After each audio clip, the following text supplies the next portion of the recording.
Mr. Chairman, I appreciate this, and thank all of you for being here today. Ms. Reese, let me ask you something. I'm still concerned about this overstay.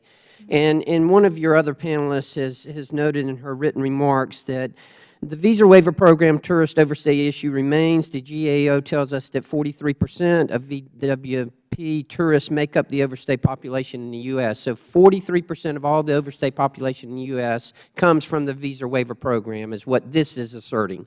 Would you agree with that, yes or no? No, as I stated earlier, So, it is around 2%. No, but she's saying of all the overstay. So that's inclusive of all the other programs as well. But you brought us a number of 2%. Now, can you tell me what that number is? I mean, 2% of what? I wasn't able to get all that while I was on the phone. Okay, so you don't know if it's 2% of a million, 2% of 100,000. Okay, but can you get that for us? Will the gentleman yield? I yield. Would the gentleman yield? The number is 20 million people per year. 2% comes out to 400,000 per year overstaying their visas under the visa waiver program. Okay, and I'll reclaim my time. Tell me, do you know what the average overstay is, what the average length of time the overstay is?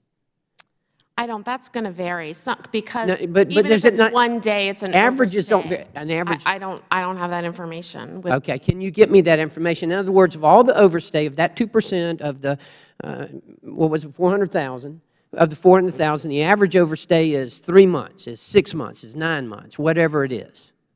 And then also, I'd like to know the longest. I mean, have you got somebody who's been on that list, that overstay list, for 3 years or 5 years? But most importantly, and I hope you can answer this here today, you should be able to, what are we doing about it? What are we doing about those people who are on that overstay list? So when you become an overstay, you have a final removal order, and ICE, which is an agency, Immigration Customs Enforcement Agency within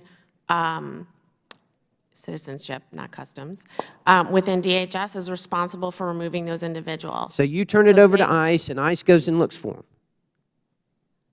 Yes, ICE is the responsible agency to remove overstays. Okay, can you tell me what ICE is doing about it? Are they out looking for them right now as we speak?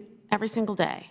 Every single day they're out looking for this person? Absolutely. And they're prioritizing those that are national security and public safety concern first, because that's in the interest of the United States. Okay, let me ask you this. What can we do to help you? What can we as Congress do to help you with this problem? Tell me. Tell me what we can do. I'm sure ICE has a long list of ways that you can help, and I'm sure they would be very encouraged to be asked that question. You know, I'm bothered that I just pass it off to ICE. It ain't my problem anymore. It's their problem. No, I'm not trying to pass it off at all, sir. I just don't want to, I want to give you a complete and comprehensive answer. It is a great question. We thank you for asking that question.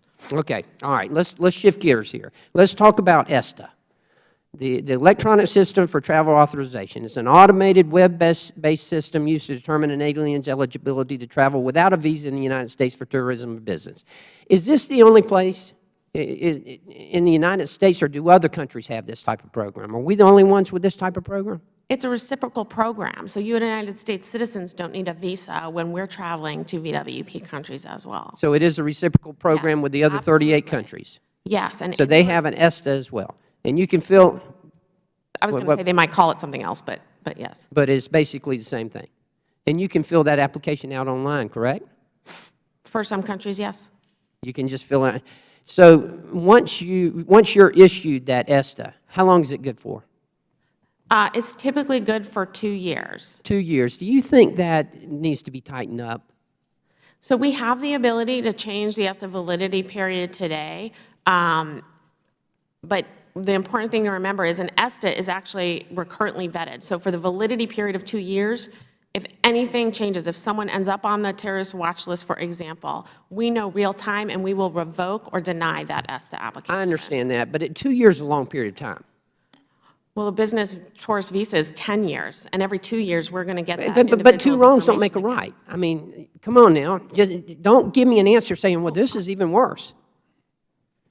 Well, I think the fact that we're currently vetting is going to determine whether somebody becomes a national security concern. We get that information real time, and we're able to take an action on it. Okay, Mr. Chairman, Gentleman's yield time's back. expired. The chair's